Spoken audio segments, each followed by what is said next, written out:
Welcome to me and tarot. तो आज हमारा टॉपिक है आज उनका दिल क्या कहता है, दिल की बातें सीधे उनके दिल से। ओके, सो ये है हमारा topic and we are going to do the reading about it. ठीक है, इसलिए हमारे सामने है चार objects. Okay, first is fortune key, second is tarot, third is fairy oracle and fourth is वृश्चिक ओरेकल। ठीक है, तो हम चारों ओरेकल को देखने वाले हैं वन बाय वन। ओके, तो आज हम सिर्फ एक ही कार्ड देखेंगे, दैट इज रिगार्डिंग देमसेल्व्स, कि आज उनके लिए कौन सी कुकी आती है। ठीक है, सो लेट्स कनेक्ट। चलो मैं करता हूँ कार्ड्स की शफलिंग और देखते हैं कि रीडिंग क्या आती है। चलो करते हैं shuffling. Yes, we got just one. Yes, चलो ये आ चुकी है कुकी। तो देखते हैं अभी इसका मतलब क्या आता है। ठीक है, yes, ये कुकी कह रही है society, that is, say yes to all the wonderful invitations coming your way. Excellent networking opportunities and new love interest for singles will be results. I hope you could read that. I don't know exactly how will I do it. ये थोड़ा सा मैं ऐसे करता हूँ, so I think you would read it now. Yes. So कहीं ना कहीं इसका सिंपल मीनिंग है कि कहीं ना कहीं आज उनके लिए काफ़ी सारी अपॉर्चुनिटीज आ सकती है। लोग उनसे मिलने आ सकते हैं या फिर काफ़ी उनके बिगड़े हुए काम बन सकते हैं। काफ़ी लोगों से मुलाकातें हो सकती हैं, नए दोस्त भी बन सकते हैं। अगर ये चाहते हैं कि कोई नया प्रोजेक्ट मिले या फिर नए इंटरव्यू के लिए जाना चाहते हैं तो शायद वो अपॉर्चुनिटी उनको मिल सकती है। साथ में अगर वो सिंगल है, जो कि नहीं है, अगर है तो उनकी लाइफ में कोई नई शुरुआत हो सकती है। या फिर अगर आप बस क्रश है तो कहीं ना कहीं ये पर्सन खुद ही आपसे प्रपोज कर सकते हैं या फिर आप जेन्युइनली एक सीरियस रिलेशनशिप में एंटर कर सकते हैं। ठीक है, तो ये था regarding the today's fortune cookie. अब देखते हैं कि टैरो से हमें क्या रीडिंग मिलती है। चलो करते हैं कार्ड्स की शफलिंग। यस, देखते हैं क्या आती है रीडिंग। बस कुछ ही कार्ड्स हमें लेने हैं। 1 2 3। ये आ गया 6। ठीक है, मेरे हिसाब से कार्ड इतने बस हो गए। देखते हैं कि रीडिंग क्या आती है। चलो, पहला जो कार्ड है वो है प्रिंसेस ऑफ कप्स, जो कि है रिवर्स्ड। ठीक है, ये रिवर्स आ गया है पहला कार्ड। अब इसका सिंपल मीनिंग क्या है?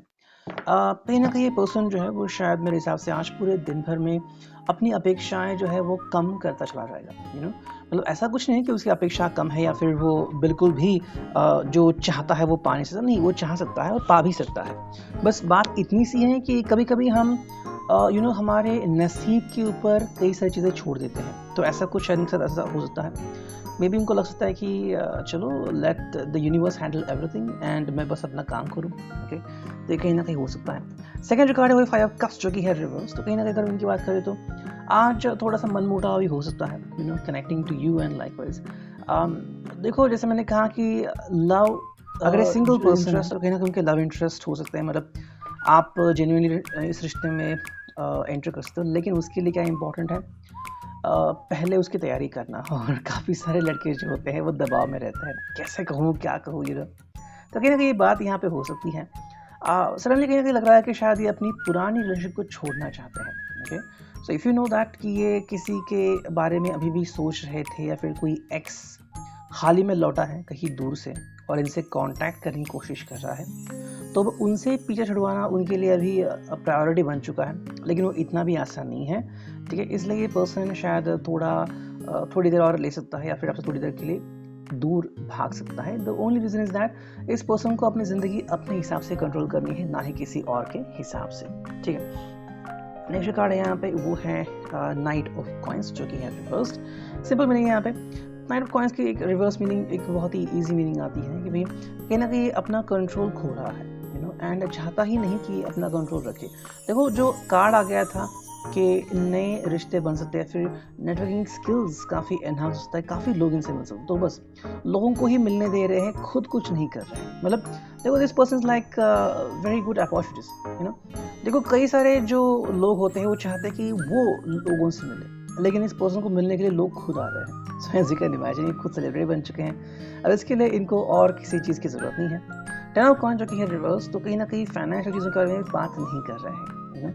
या फिर अगर हम कहें कि बहुत खुश ये पर्सन, ऐसा कुछ नहीं है। लग सकता है कि ये पर्सन बहुत ही आराम से, मेरे हिसाब से इसकी ज़िंदगी या फिर इसका जो हर रोज़ का सफ़र है वो काफ़ी सही होगा। मतलब ट्रैवलिंग सही होगा, ज़्यादा भीड़ भाड़ में सफ़र करना नहीं पड़ रहा है, या फिर अगर हम बात करें तो everything is like genuine, you know, मतलब चीज़ें काफ़ी अच्छी हो गई है इस पर्सन के लिए। लेकिन बस बात इतनी सी है कि अभी भी खुद को अपॉर्चुनिस्टिक मानने को तैयार नहीं है, या फिर मैं बहुत धनवान हूँ, या फिर मैं बहुत खुश हूँ, ऐसा नहीं, यू नो। हर एक की लेवल होती है। जैसे कि मान लीजिए आपको कोई स्मार्टफोन लेना है, ठीक है। अब किसी को 6000 का स्मार्टफोन मिल गया, वो तब भी वो खुश है। और किसी को अगर एप्पल का मिल गया तो भी कह रहा है कि नहीं यार, मैं इतना खुश नहीं हूँ, मुझे और चाहिए था इससे भी बड़ा वाला। तो you know something, people just feel that they want everything. Okay, तो कहीं ना कहीं इसके हिसाब से है कि ये और भी स्ट्रॉन्ग हो सकता है, तो इसी के ख्यालों में है। सेकंड जो कार्ड है वो एस ऑफ सॉर्ड, तो एक न्यू बिगिनिंग यहाँ पे हो चुकी है।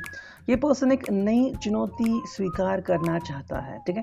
मेरे हिसाब से ये पर्सन अपने लाइफ में ऑलमोस्ट सेटल्ड है, ऑलमोस्ट, यू नो, मतलब ज़्यादा वरी करने की जरूरत नहीं। फिर भी इस पर्सन को लग रहा है कि शायद से कोई और अपॉर्चुनिटी इसको मिलनी चाहिए ताकि इसका नया बिजनेस हो, नया जॉब हो, यू नो।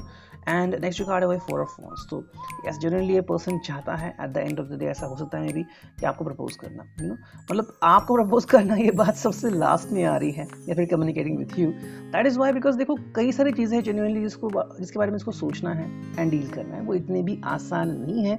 तो पहले ही चाहता है कि फोकस करें अपनी ज़िंदगी में, एंड बाद में ही वो और कुछ चीज़ें कर सकता है, ठीक है। अब देखते हैं फेरी ओरेकल से हमें क्या मैसेज मिलते हैं। चलो 4 कार्ड से हम लोग चुनते हैं। 1, ठीक है, 2, 3 एंड ये आ गया 4, ठीक है। तो 4 कार्ड आ चुके हैं। अब देखते हैं कि इसका रीडिंग क्या आता है। ओके, देखो पहला जो कार्ड है वो है पैशन। तो कहीं ना कहीं ये पर्सन आज थोड़ा सा पैशनेट हो सकता है अपने जॉब को लेके, या फिर अपने प्रॉब्लम्स को लेके, यू नो, फिर जो अपॉर्चुनिटीज को मिल रही है उसके लेके पैशनेट हो सकता है। लेकिन अब उसके ऊपर किस तरह से काम करेगा ये उसके ऊपर डिपेंड है। चाहे तो बहुत मन लगे काम कर सकता है, या फिर बस सोचता ही रह सकता है, ठीक है। ऐसे कार्ड है वो है टर्निंग इनवर्ड। देखिए ना कहीं एक हालात बन चुके हैं जहाँ पे ये पर्सन खुद के बारे में सोच रहा है, मतलब एक्चुअली वो चाहता क्या है, ठीक है। जैसे कि कल मैं किसी का इंटरव्यू देख रहा था, तो she is Maharashtrian actress, Marathi actress. तो उन्होंने कहा कि वो मतलब जब आई थिंक 18-20 साल की थी तब उनको पहली बार इंटरनेशनल एयर होस्टेस के लिए मौका मिला था, और वो बन भी चुकी थी। ओके, लेकिन फिर विद इन 1 और 2 ईयर्स उनको कहा गया कि अभी आपको परमानेंट होने को मिल रहा है, लेकिन एक बार अगर हमने ये साइन कर दिया तो जब तक आप रिटायर नहीं होती आप इस जॉब को छोड़ नहीं सकती। ओके, तो एक कमिटमेंट थी। लेकिन उन्होंने कहा कि क्या सच में मुझे ये चाहिए? नहीं, उनको लोगों से मिलना था एंड घूमना था, इसलिए उन्होंने उस चीज़ को एक्सेप्ट किया था। क्योंकि बस एक ही जगह पे रहना, तो उन्होंने उस चीज़ को ठुकरा दिया और वापस चली आई। So that is what turning inward, मतलब खुद का इंट्रोस्पेक्शन कीजिए कि आपको क्या चाहिए। जैसे कि मैंने कहा कि ये जॉब शायद उनके लिए सही नहीं था, लेकिन किसी और के लिए जॉब बहुत ही अच्छा हो सकता था। तो depend on you. Next card है इमोशनल सपोर्ट। तो कहीं इस पर्सन को इमोशनल सपोर्ट देना भी है और मिलना भी चाहिए, यू नो। जैसे मैंने कहा कि काफ़ी सारी अपॉर्चुनिटी इस पर्सन की तरफ आ रही है, लेकिन किस चीज़ को चुनना है वो अभी इसके लिए रेडी नहीं है। एंड इस कार्ड है वो चैलेंज। सो काफ़ी सारे चैलेंजेस है इसके सामने जो इसके बारे में सोचना है। अब अगर एक्सेप्ट करता है तो काफ़ी अच्छी बात होगी, ठीक है।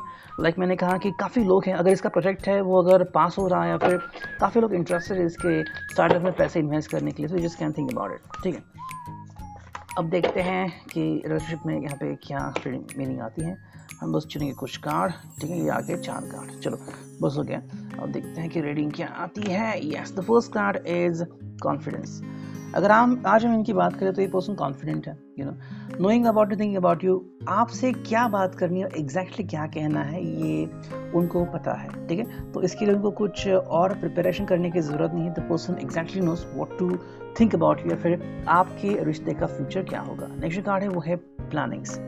जैसे मैंने कहा कि प्लानिंग चल रही है इसके दिमाग में, लेकिन सबसे पहले वो अपने आप को सेटल करना चाहता है। फिर आज दिन भर कोई अपॉर्चुनिटी उसको आ रही है तो शायद उसके लिए वो वेट कर रहा है। जैसे ही वो खत्म हो जाएगा अपॉर्चुनिटी, या फिर जैसे वो अपॉर्चुनिटी को ग्रैब कर लेगा, वैसे ही वो आपकी तरफ तुरंत भागा चलाएगा, ठीक है। Death is a card where this person wants some change. जैसे मैंने कहा कि फॉर्चून कुकिंग में भी आया था कि कुछ सीरियस रिलेशनशिप हो सकती है। तो अगर आपका रिश्ता बस कैजुअल है तो इस रिश्ते को वो जेन्युइन बनाने को भी कह सकते हैं। एंड जो फाइनल कार्ड है फ्रस्ट्रेशन। तो frustration could be coming to some people.